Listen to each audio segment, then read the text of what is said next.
Welcome to Primetime, everybody. I'm your host, Hunter Chambliss, and I'm joined by my co-host, Chad and Carrie. How's it going, guys? Going Great. great, yes. So, tonight we are discussing 2008's The Strangers because The Strangers Chapter 1 has just hit theaters this past weekend. So, we decided to go back and review the 2008 Strangers and its sequel, Pray at Night, which will come out next week. And then, whenever all of us see Chapter 1, then we could probably do another review for that one to tie in as well. So, let's get into The Strangers, which came out in 2008, and it was directed by Brian Bettino. It stars Scott Speedman and Liv Tyler. So overall thoughts, I'll start real quick. And I was just going to say, and Glenn Howerton makes a Glenn special Howerton appearance for like 3 minutes. Mostly the back of his Yeah. head, and then Sorry, Hunter, go ahead. No, that's fine. I really love this movie. The first time I watched it, I've always said I watched this movie at like midnight and 1:00 in the morning. You know, night outside, door unlocked, just fucking all lights off. So the atmosphere I watched this in the first time was fucking amazing. Last night I watched it in my camper, lights off at midnight, and I still got that really creepy, eerie feeling, especially the opening of this movie, which I think is fantastic. I love the interaction of Scott Speedman and Liv Tyler. They have a really good chemistry. I also love how they don't really explain any like there isn't any expedition dumps in this movie. Like you have to pick things together, but you know the entire story.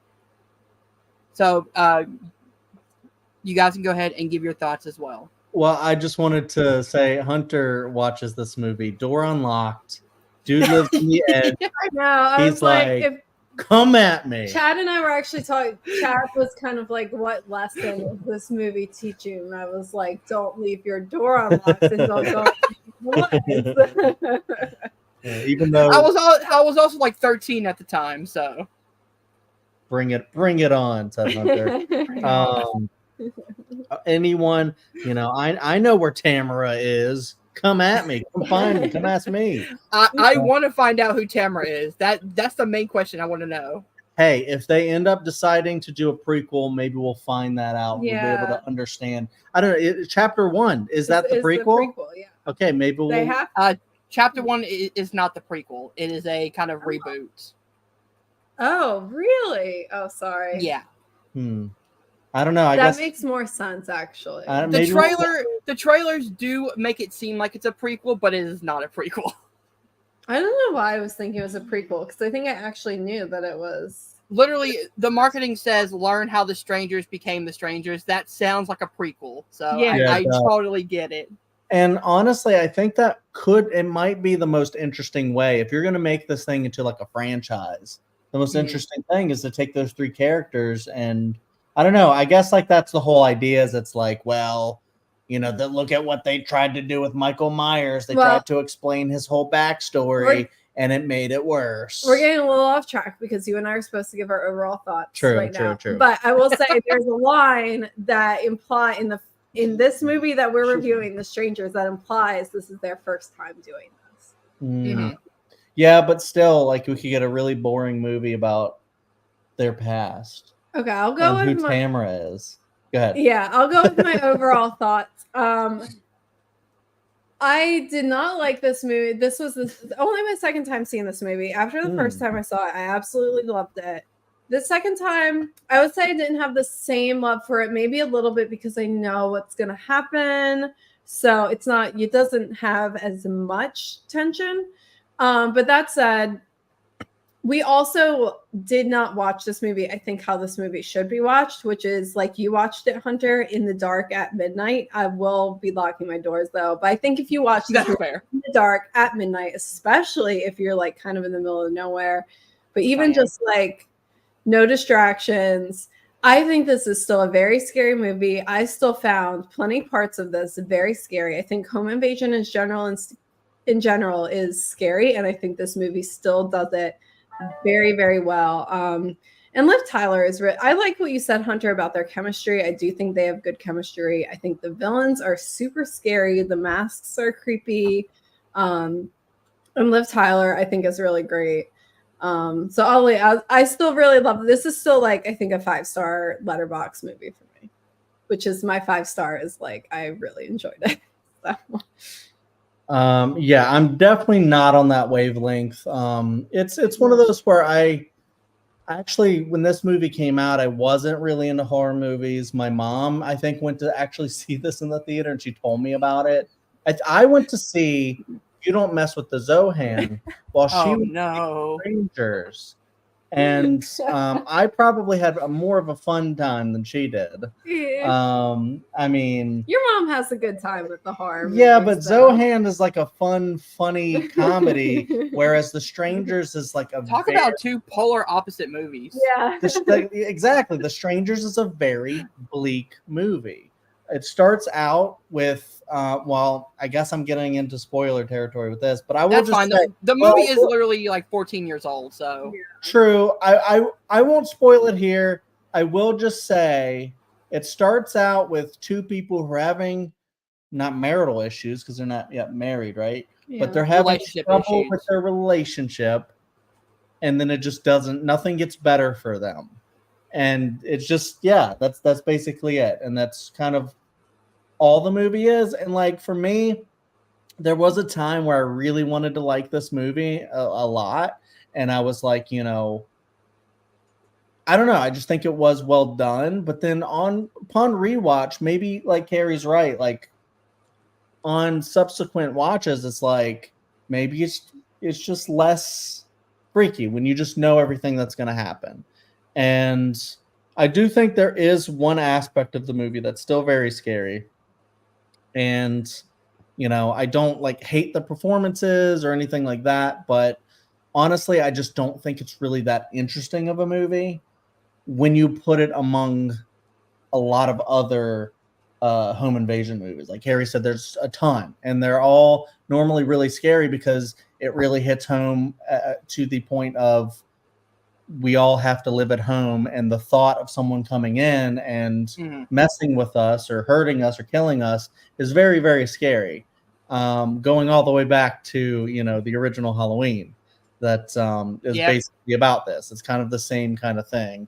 Obviously, I think it's way more effective than The Strangers is, but The Strangers is also a very different kind of movie too, even though it is home invasion. So ultimately, I do agree. I think it is scary, especially if you watch it in the right mindset. But then in other ways, I think it might just be not as effective.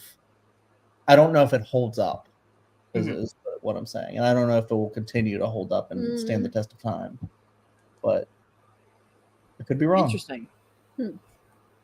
So yeah, for me, the first time I watched The Strangers, it was the perfect circumstances. Like I was in the right atmosphere, the right mindset, like everything was perfect. And I think I tried to do this the second time as well. Like I watched it at night. I watched it with, you know, sound up with my headphones on so I could really get the atmosphere of it. And that's one thing I love about this movie is that the atmosphere is actually really creepy because you're isolated in this one house.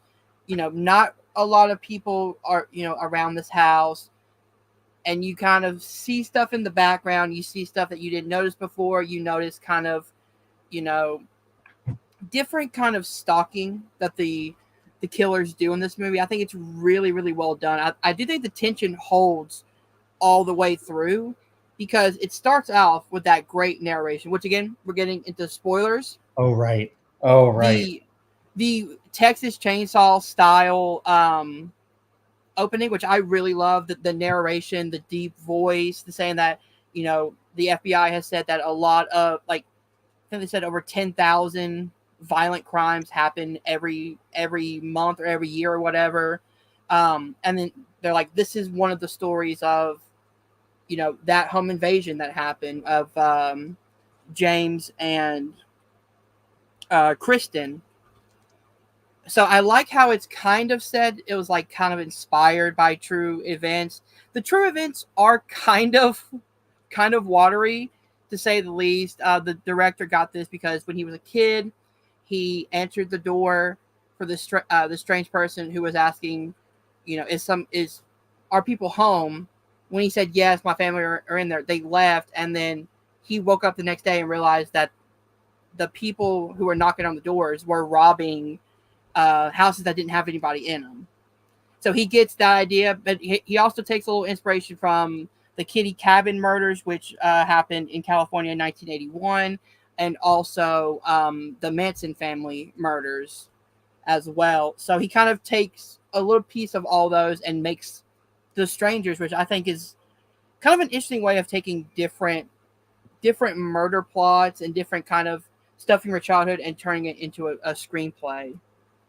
Mm-hmm. Yeah, very interesting. I like to hear that, like the history of why the director came up with the concept, or how he came up with it. Mm-hmm. It's actually really funny. You reminded me of something, is because Carrie and I were watching this, and maybe like Carrie said, we didn't turn off all the lights and try to really get into the atmosphere and vibe of the movie.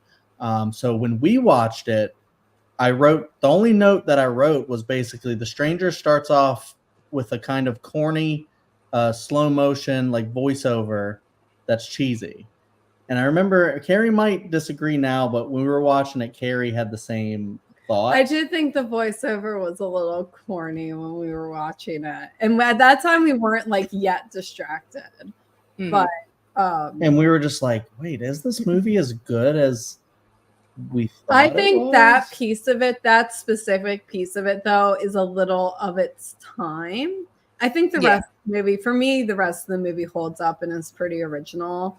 Because I do think you specifically said Texas Chainsaw Massacre, Hunter, and I'm thinking the remake, and the opening to the remake I think is kind of similar to that. So I think it's a little of its time, like, oh, we have to make it like say it's on true events, and they'll make it even scarier. And like, I think like for me, where I've seen that done to really great effect is The Conjuring. Like all the Conjuring movies that have it where it just stops. There's like a freeze frame of someone's face, and then it cuts to the narration. And it's like words that scroll and their music. Depends on the movie, and it's really creepy. And like that unsettles me so much. So like I think like I'm maybe in my head I'm comparing this to that, and then I'm like, this is like not creeping me out. I don't know. Last night I watched it and that part came up and I was like, oh, this, it's dark outside. This is kind of fucking creepy. Maybe it was. And you're also alone, I'm sure. Were you alone? Well, my brother is with me, but he had his door shut. He was asleep, so you were kind of alone. And yeah, I guess it all comes down to the way you watch it. Like if I watch this movie when it's light outside and I got light coming in my room and things like that, maybe I can find it cheesy, but because I watched it in a certain area, a certain aspect of it, I got more creeped behind it because that's the intention of the movie, is to kind of string you along on these kind of tension-filled moments. The atmosphere, like the location and the way you're watching something does matter a lot of the times. I know a lot of people talk about like the difference between like the theatrical experience versus home and stuff like that. I think you can have like a very, very creepy, scary time at home watching a movie because you can actually like, imagine like your home being invaded and stuff like that. But like Carrie and I've had recent, like, not extremely recent, but we've had like moments where we've watched a movie in a certain circumstance and it ended up being for like the betterment of our viewing experience. And that we watched the Blair Witch Project, which we will cover on this channel at some point soon. Hint, hint. We watched it like in the woods and it scared the crap out of Carrie. Yeah, that's gotta be the perfect way to watch that movie. It was really cool. And there was some like very, like they sounded really, we were in this like, I'll get into it when we do the Blair Witch Project. There were outside noises and that like really that is the perfect area to watch that movie in, though. That, and then also Hereditary, which is one of my favorite horror movies, but even still, even if something is one of your favorite things ever, you can still question it sometimes and go, why is it my favorite? What do I love? And then I remember watching it for like trivia sake, just to like, so I was watching like while cooking and stuff like that. And then I'm like, is Hereditary even scary still? Like, does it hold up? Even like it hasn't been that long since it came out. But then Carrie and I rewatched it where we were fully into it, watching it like in the dark, stuff, open space behind me. Yeah. And then I'm just like in it and just letting the movie take me over. And I was like, this is one of the best movies I've ever seen. It's so scary. So Strangers might be a similar kind of thing. So I really actually love this opening. It can be seen as cheesy, but I actually like it. Kind of feels almost like a documentary style because it goes from that narration to then immediately a 911 call, which I appreciate that because it does make it feel like it's like a documentary, like you're watching a murder doc or something about this real life event that happened. Because normally they would have like 911 phone calls, or the police or the dispatch or somebody would be talking on those documentaries. So it makes it feel more realistic in that way when you start with that narration and then go right into the 911 call. Yeah. So then we meet. Oh yeah, go ahead. No. Sorry. Then we meet our couple, Kristen and James. I love that they don't really immediately have dialogue. They're just sitting at the stoplight and they're just, you can kind of tell that something's up with them, but you can't, like, you don't know what happened. And then the flashback, it doesn't even tell you that she, said no. Like, he proposed to her. She had that look on her face, like, I'm not ready to get married. And then we're cut right to the car. So you can piece it together. It's not immediately told to you what happened between them. Yeah. I thought that was a really effective way of showing that too. Like they're not getting so into it. This isn't a story really about them, like about their relationship. It's just that's kind of the background, and I feel like it kind of sets the tone for the unease in the movie. Like I feel like that makes the movie, even in the beginning parts, it's a really quiet movie once you get like into that car with them and they get into the house. It's a really quiet movie. And it also gives them an excuse to get another killing, but because it's supposed to come pick them up. But I don't know. I just don't know if I like the whole thing about like, making the relationship be like an uneasy thing, that like the uneasy thing should be the people showing up at the door, not necessarily the relationship, and making you feel that right off the bat kind of a deal. Like I would like want maybe the relationship to be, I don't know, more like something that you want to root for, you want to see, like you actually care about these characters. Like there's not really one moment that I'm watching these characters and I'm like, I hope they make it. We're introduced to them as they're just fighting, and then it never gets better, and they never really have like that. They have a resolution at the end. Not a happy one, but it is like a resolution. Not a happy ending, but that ending have a bigger impact. So, what is it? I'm sorry that no, because she puts the ring on and shows that she still does love him. So she only wants to marry him if. I'm just trying to figure this. Like sometimes you just like sit here and pick apart every little piece of the movie. That's exactly what we're trying to do. That's what a review is, okay, right? Okay. I will let you guys discuss the movie. I'm sorry. State this is just what I think about the movie. I don't know. I can't really get into like their relationship, or so like I keep sometimes comparing it to things like Funny Games in my head, where I actually see them as like a happy family at the beginning and stuff, and I see them. Why does this movie also need to be about a happy family? It doesn't, and it's not. I'm just saying that for my taste, and what I think is effective. I don't think that we really care about the struggling couple at the beginning because they don't make us.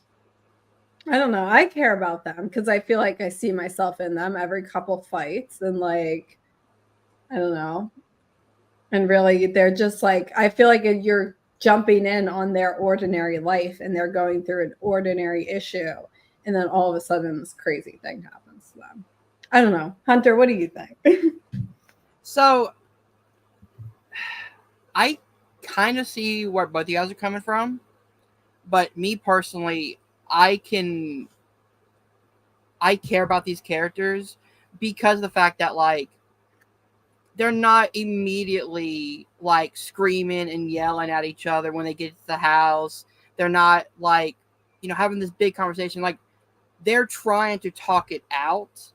They're like, have that scene on the table where the candles and stuff are, where she's like, I'm sorry, but like, I'm just not ready. And she kind of like holds his hand, and he has to like kind of walk away from it because he's still upset. But they're not like screaming and yelling and fighting with each other. It's just it's kind of an awkward thing where it's like he thought she was ready, but she's not ready. And it's just a thing where they're in this location and they can't escape. So they're trying to talk it out like adults, like an actual relationship, instead of just immediately going to screaming and, yelling at each other. So then when they are pushed, against the wall with these people attacking them, I feel more connected to them because I want them to actually work it out at the end. I want them to be happy, and maybe they don't end up married, but maybe they stay together. It's not really said that they're broken up, that they just did not get, like she said, no on the marriage. So the whole idea of like, I want them to succeed. I want them to work it out because I like these two, like Scott Speedman and Liv Tyler have good chemistry. But then at the end, when it doesn't happen and she's wearing the ring and they both look at each other and say, I love you. And he goes, I love you too. And then they die immediately next to each other. It's not a happy ending, but it's life doesn't always have a happy ending, which I appreciate. I would have liked a better resolution. I think if you're not going to start it off in a happy light, I feel like them saying I love you at the end, where like there's no conversations at the end, right? Where they're just like, I wasn't ready before, now I am because someone has an axe to my head. Like that's the reason why I'm, okay with it now. Like I don't see like this story. Like if you don't want to have like a fully fleshed out story with these characters, don't have any characters at all. Just don't have a story. Who Exactly. exist. No, I'm talking about like, like in like a Friday the 13th movie where they literally don't matter. You're just, then you have no reason to care about them. Exactly. That's what kind of like those movies are. But this isn't that type of movie. I understand, but what I'm saying is they're trying to have that fully fleshed out story, but it's not effective at doing it. And that's why I'm just like, it's a little bit lesser for me on that front because like, yeah, they resolve it sort of at the end, but then they just die anyways. And there's no real fight except for like the one thing that he does, which is, and we're into spoilers now. Yeah. Killing his friend on accident. And I will say, because it sounds like no one's agreeing with me here, I will say that the one thing that I do actually really find scary from the beginning and still is the technique they use of Liv Tyler being in the house and she's alone now because he left. And then, you think no one's there. And then the guy just kind of walks in the background. It's such a good scare. And then I'm just like that to me is like scarier than any like jump scare that they have in like any of these movies. And I kind of wish that kind of creepiness to me had like been throughout the movie. Mhm. I don't feel like it is to really like hook me into that. I felt like they kind of were consistent with stuff like that throughout the movie. I like the scene where she opens up the window and the mask is there in front of her, or Yeah. the killer that after he kills his friend, um, one of the killers writes killer in like the makeup on the window for him to see. There are like really good like shots of scares in here, I feel like. Yeah, that window one I feel like is especially good because I think that's something all of us do. Sometimes is, we hear a noise outside or we just like have that, spooky feeling and you go to the window and nothing's out there. And Yeah. she's probably expecting either to be nothing out there or just to be some kind of ordinary cause and then there's the killer right in her face and that's so scary for anyone who's gonna go look out the window like that's what you think of. It's that Yep. there's gonna be someone right there looking at you. And I'm also glad it wasn't a fake out scare. I'm glad it was actually the killer there and not like a random cat that flies through the air or, this random shit that just, with a scary noise that comes out. It's the actual killer, it's the actual threat that's there. So that jump scare I don't really mind because it gives me something to latch onto that's actually real. Totally. All right. So yeah, we move on. James goes out to ask or to purchase cigarettes for Kristen, and that's where we have the great shot of Kristen walking through, getting I think it's water, and then you see in the background the man in the mask is there. Very creepy stuff. The one thing I didn't like was that, though I kind of get, James immediately is like, dismissive of Kristen when she's like, someone was in the house. Like, my phone was plugged in.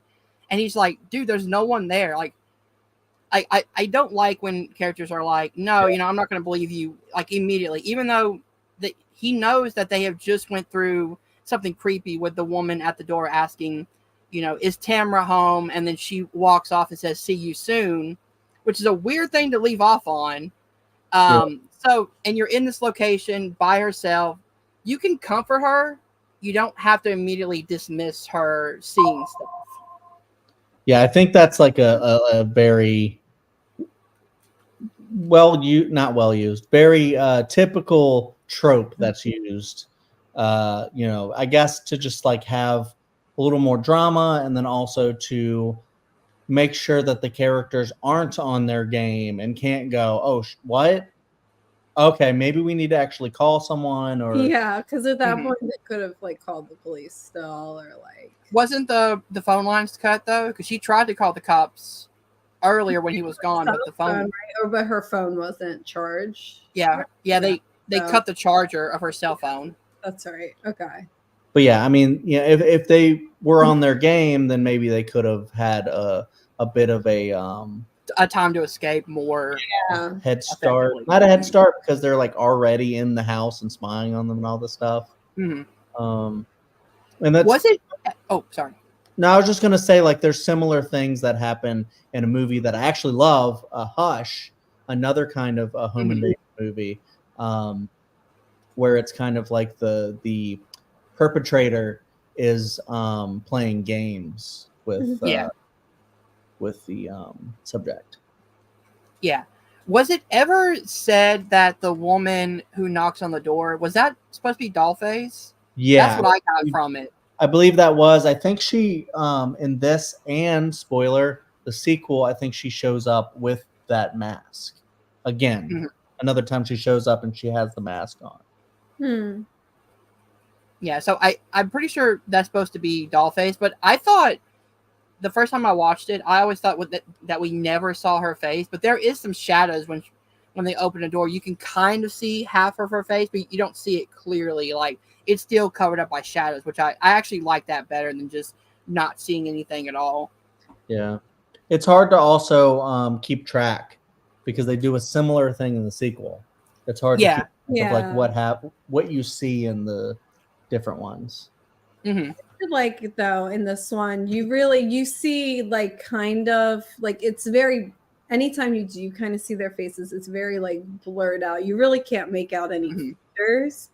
I really like that you really don't see their faces the whole movie. Even when they take their masks off in front of the couple, the camera does not show you their faces. Yeah, I love that. So yes, we do have to leave in just a second. So let's go ahead and get to the kind of the endings, as we kind of talked about, you know, the beginning and kind of the middle. The ending I really loved, because it's so creepy. The creepiest part about it is that it doesn't happen at night. It happens during the day. Normally, when you see a horror movie, you're like, okay, if our you know protagonist can just survive the night, they'll live. Yeah. And then you see daylight, you're like, oh, maybe they made it out, maybe everything's okay, and they cut to the window open and them tied up, showing you that like night or day, it doesn't matter. Like, you know, anything can happen at any time of the day. And then of course the iconic, why are you doing this? Because you were home. Just no reason at all, just a random house that they decided to pick, even more scary. And then they take off their mask, and I love this because one, the camera doesn't ever show their face, so you don't know who it is. But two, at that moment, you know they're dead. Because why would they reveal their faces if they're going to let them live? Yeah. So at that point, they both know it's over. Yeah. Yeah, I agree with you, Hunter. It is like, you know, in horror movies, daytime is supposed to be kind of the relief, and here it's not, and that makes it even scarier, I think. Yeah, I mean, it's a good point. I didn't really think about it all that much, but you know, I also love how like the obvious answer wasn't that like James is the killer. Like, I'm so glad that they didn't go that route of the boyfriend planning all this out after you got rejected. That probably would have made me hate the movie. But the fact that there was just 3 random people who are just crazy and just randomly picked that house, that's more realistic, because normally home invasions are random because they're just like, oh, these people have money or these people have something I want. I'm going to go see what they have. It makes it more realistic that way. I never thought about the idea of James being the killer, but that actually kind of sounds like an interesting idea. I know I've seen other movies that have had similar types of reveals that I've liked more than The Strangers, so I don't know, but it would make it a very different movie. Which it would be a completely different movie. Yeah. Yeah. I wonder if I would like that one more, to be honest, but maybe not. But at the end, yes, both James and Kristen are killed. Well, Kristen is left up in the open because she gets stabbed multiple times, but they do show her kind of crawling towards the phone. James definitely gets killed. And then we meet these the same are they Jehovah's Witness? Yeah. Mormon. Yeah. Oh. Mormon boys that we saw at the beginning of the movie, which I also love when movies do this. Like X did this as well, where it shows you the aftermath of the slaughter, and then it takes you back to see what happens. So those kids are the same ones that we see at the beginning of the movie, and the strangers come up in their truck. I believe it's Dolphace who asked for one of their church letters. I love the line, "Are you a sinner?" Sometimes. And I think the line that Carrie's talking about that makes it feel like their first time is Pinup Girl saying, "It'll get easier next time." Yeah. Yep. So my kind of issue with the ending is, I wonder if it, you know, I would have liked it just done a different way, where I was thinking, you know, because I kind of forgot how this ended. And then I was like, wait, so they're driving away in the truck. Are they just not going to show it? Like what happens? Because we were like wondering, like, wait, did they die? And then we were just like, we had to rewind to be like, you know, did it show them, you know, dead actually? And then you follow the Mormon kids back into the house. And then I was wondering, like, if it would have been better had they not showed the bodies at all and just showed their reaction to the bodies, or if maybe they just showed them completely dead and just like really sad with like a sad tone to it, and then just kind of ended there with maybe another kind of voiceover or something like that, like, you know, or but instead they have to have the Carrie ending, which I think is very cheesy, and I was like, why? Yeah, I almost think they could have ended it with the truck driving away, because Yes. you know the boys find them. Like, you don't really need Mhm.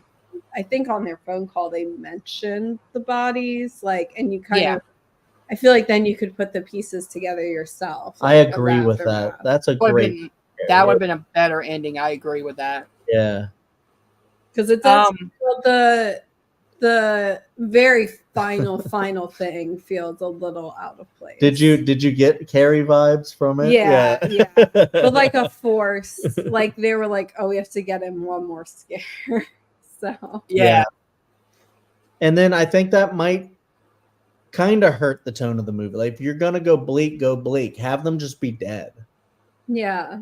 If not, then I would have liked a different ending where they either they don't die or they die fighting. And I'm pretty sure Kristen died, because if you listen to the recording, the 911 call, she says multiple bodies. Like, you could take that as James and his friend, Mike. but Mike. But I don't know. I think the girl on the phone call witnessed all 3 bodies in there. That was just a call for help before she died. Yeah, that probably was what it was. You know,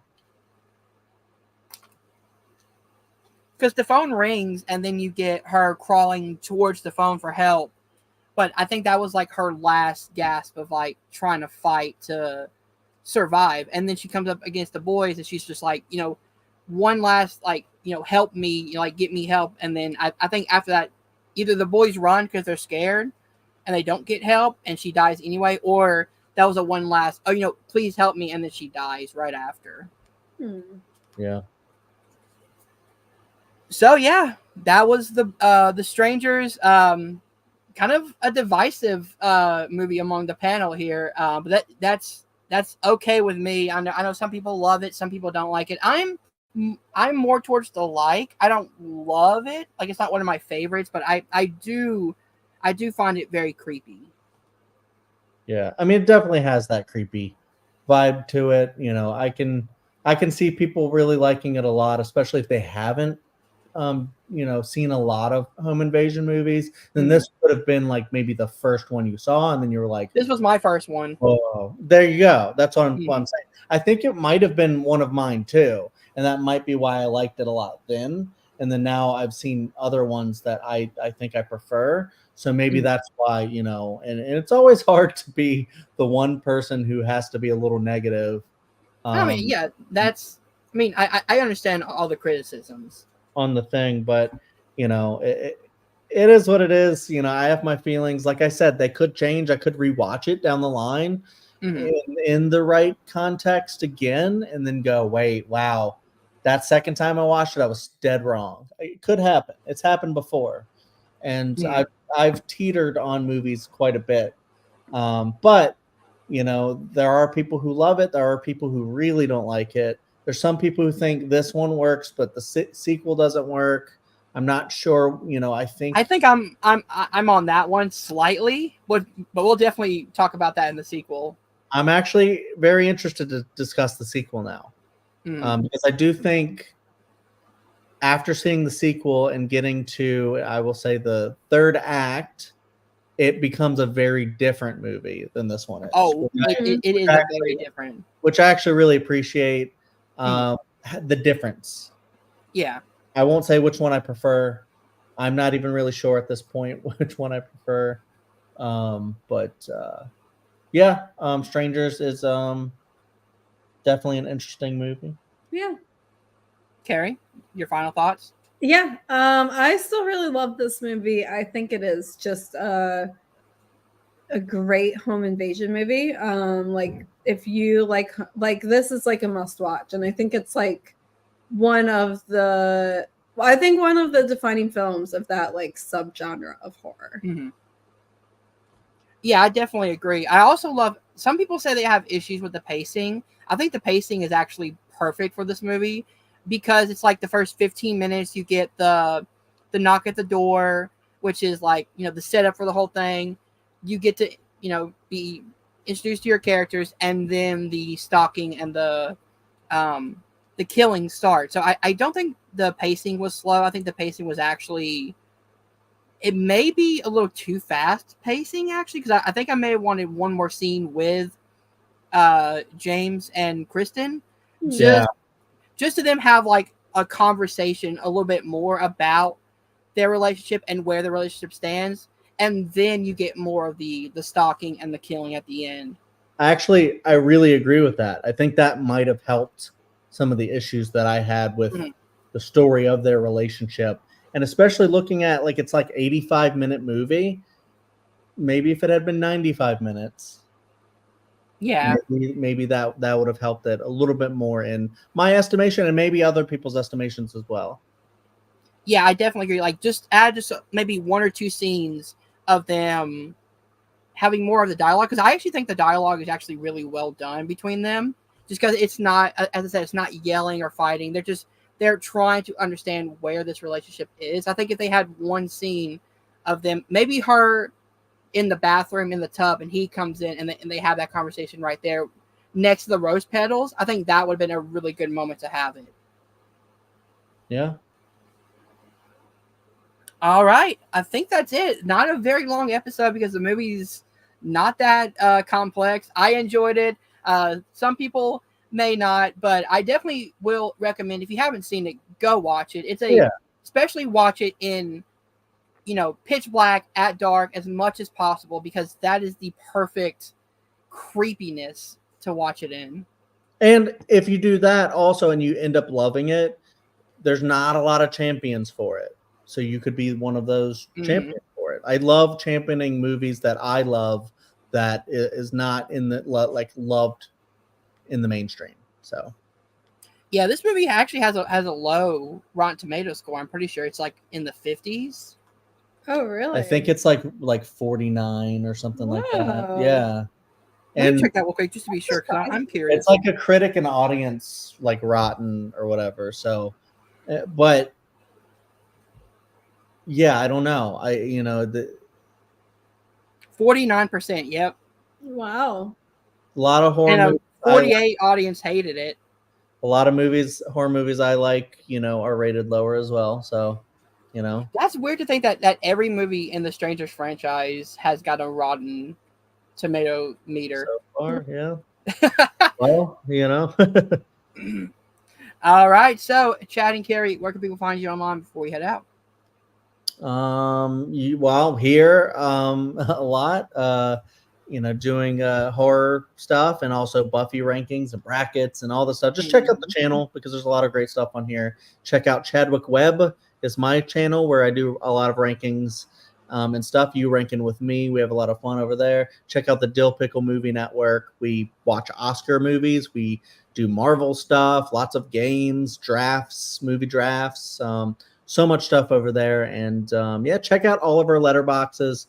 We each have one now. Yep. And then also the Welcome to Primetime letterboxed. And we're going to start logging all horror movies that we've seen together or, reviewed and stuff. And we're also going to put little blurbs in there on how we feel about them and stuff. So you check that out. Carrie? Yeah, you can find me here. Also, check out her letterboxd, which is... it's English Slayfest. There we go.